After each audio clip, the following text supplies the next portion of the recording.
আলু সেদ্ধ মাখবো বলে একটু পেঁয়াজ শুকনো লঙ্কা ভেজে রেখেছি।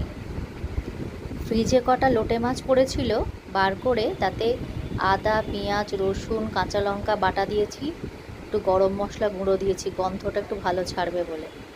যা গরম পড়েছে একটা একটা করে কে ভাজবে দূর, ওই জন্য পরপর সাজিয়ে দিয়েছি, ও আস্তে আস্তে হতে থাক।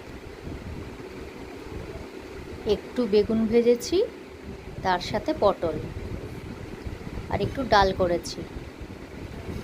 ঝিঙে আলু পোস্ত করব, তাই আলু আর ঝিঙে ভালো করে কষাচ্ছি, একটু শুকিয়ে এলে তারপরে পোস্ত দেবো। চলুন আমার ঠাকুরঘর থেকে একটু ঘুরে আসি। নিজের মতো করে সাজিয়ে পুজো করি, আমার ভালো লাগে। কখনো কেনা ফুল দিয়ে, কখনো আমার ছাদের ফুল দিয়ে।